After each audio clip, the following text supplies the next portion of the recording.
C'est quoi une franchise en assurance emprunteur? Reste là, je te montre. Quand tu prends un prêt immobilier, tu vas avoir une durée, d'accord? Donc, tu vas démarrer ton prêt et souvent, tu vas aller jusqu'à 20-25 ans, d'accord?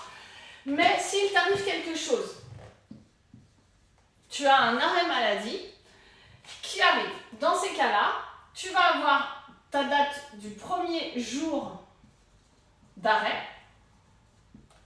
Tu vas commencer à constituer ton dossier, d'accord? Il ne faut pas oublier de faire la déclaration de sinistre auprès de ton assurance de prêt immobilier.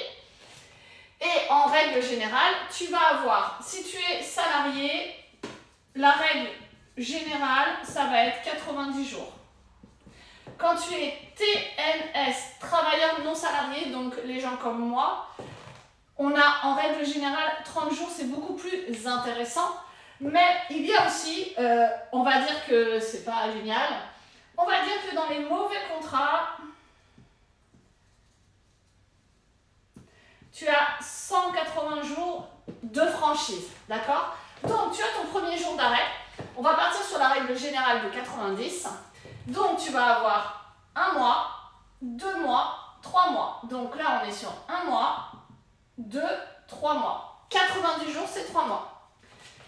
Ensuite, hop, à partir de là, l'assureur va commencer à indemniser. Il va commencer à indemniser à partir du 91e jour. Et il va indemniser tout le temps que tu restes en arrêt maladie. En règle générale, c'est quand même plafonné à 3 ans.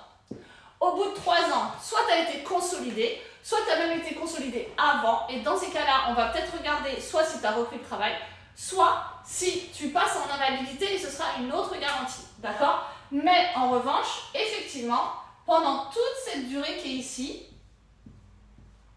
tu as 0 € de prise en charge. C'est vraiment une franchise, c'est le fait qu'effectivement l'assureur ne va pas prendre en charge durant cette durée-là, d'accord? Et il viendra indemniser qu'à partir du 91e jour. C'est ça qui est important de comprendre pour que tu puisses effectivement te dire si tu as que 2 mois et demi d'arrêt maladie, effectivement ça ne sert à rien de déclarer un sinistre. Si tu as un arrêt maladie sur lequel tu sais, en règle générale, on sait si on a les 2 jambes dans le plâtre pendant 5 semaines et puis qu'ensuite on te dit que tu en as pour 8 mois de rééducation, d'accord? Ça, on va le savoir. Peut-être j'exagère un peu là sur les rééducations. Et dans ces cas-là, tu sais pertinemment qu'il va falloir déclarer ton arrêt parce que ton assureur peut venir prendre en charge ta mensualité de prêt à ta place, d'accord? Pendant tout ton arrêt. Et dans ces cas-là, n'hésite pas à récupérer. Là, il faut vraiment que vous compreniez aussi, attendez, je change de couleur. Durant cette période ici, là, il faut que vous récupérez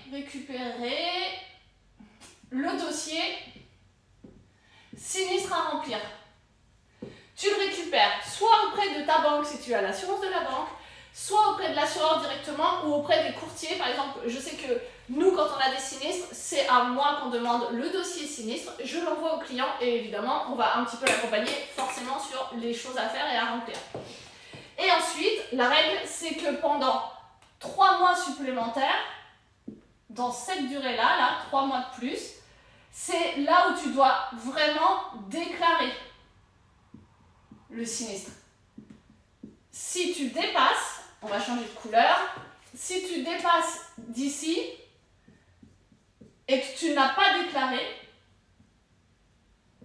sur cette période-là, sur les 6 premiers mois, dans ces cas-là, on peut te dire que tu es en déclaration tardive. Et dans ces cas-là, l'assureur a le droit, entre guillemets, de te répondre « Écoute, non, tu m'as répondu, tu as déclaré trop tard, je ne t'indemnise pas. » Et là, il y a des règles. Il y a des vidéos sur le sujet pour vous faire indemniser quand même. Et au bout de 2 ans supplémentaires, on a ce qu'on appelle la prescription. Et ça, j'en ai aussi parlé dans mes vidéos suite à un arrêt de la médiation de l'assurance qui date de septembre 2025. Donc, vraiment, voilà, c'est plutôt ça la norme. Et ta franchise, ça va être vraiment la période pendant laquelle on ne vient pas du tout t'indemniser.